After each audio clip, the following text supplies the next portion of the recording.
Nan, për arsye se të jesh shqiptar, ta them me sinqeritet plot është një privilegj. Është një privilegj që të bën të ndihesh më mirë, më rahat me këto, pasi jemi vetmi popull që ne nuk i kemi rënë në qaf askujt.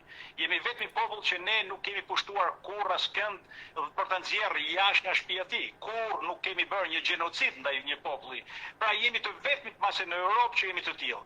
Dhe kjo duhet ta bëjë që ne jemi forcisht krenar, pavarësisht se ato kërkojnë dita ditës dhe sot që të na shesin kriminalët si shqiptar, pasi ne jemi një popull nganjëherë pak foshnjarak në besimin që krijojmë nga ajo që thotë i huaji.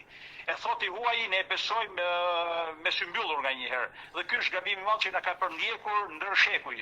Kemi rastet e fundit që po kërkojnë të na shesin për shqiptar dhe Miloševićin. Dhe për absurditet ka disa që fillojnë të besojnë që me të vërtet Miloševići pas ka qenë me origjinë shqiptare. Pra është diçka absurde. Na i thonë që ka qenë me origjinë shqiptare Napoleon Zerva, një kry kriminal i cili ka plaçkitur, vrarë dhe torturuar popullsinë çame në Greqinë e sotme. Okej, dhe ne e marrim për të mirë qenë që ai ka qenë Arvanitas shqiptar. Nuk është e vërtetë, unë e kam kërkuar në thellësi gjenezën e tij.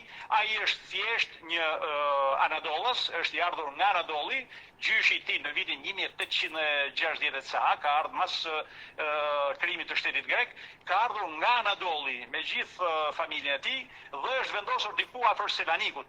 Dhe nuk ka lidhje fare as me Arvanitasit, as me çamet mas gjë. Por ato, nga që është kriminal, na shesin për shqiptar dhe ne e besojmë. Pra ne duhet të bimë në graskën e tyre.